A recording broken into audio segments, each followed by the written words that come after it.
avaliar as posibilidades que a realidade virtual pode ter nos programas de exercicio físico para pacientes con Parkinson. Ese é o obxectivo de Pablo Campo.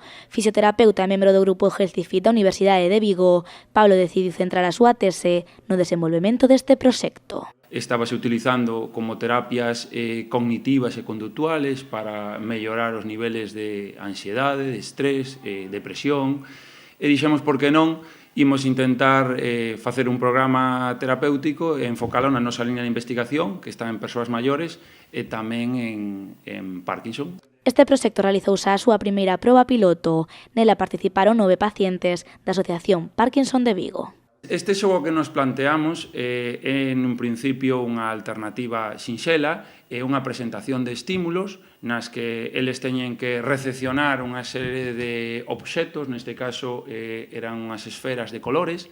Cada unha das esferas vai indicada para a reacción de un dos membros, fan un efecto como de boxing, e teñen despois tamén diferentes flechas que indican como ha de ser o movimento. Si precisa dunha extensión, dunha flexión, ou, se en todo caso, teñen que facer tamén algunha variación da súa posición inicial.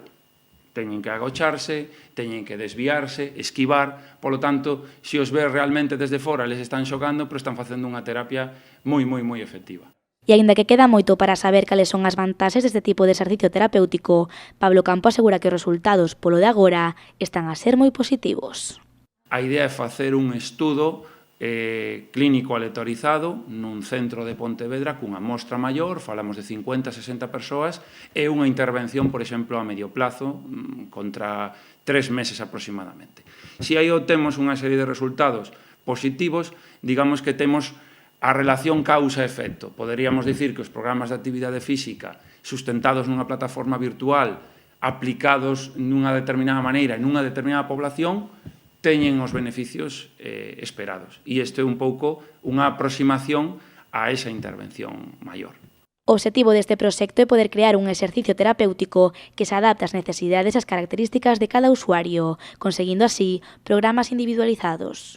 Programas terapéuticos individualizados ás características de cada persoa, na súa franxa de idade, se teñen ou non patoloxía, se teñen algunha discapacidade, por exemplo, que non se poidan estar en pé. Fixemos probas tamén con persoas facendo a inmersión sentados, e a verdad que foi tremendamente positivo e moi enriquecedor para nós tamén.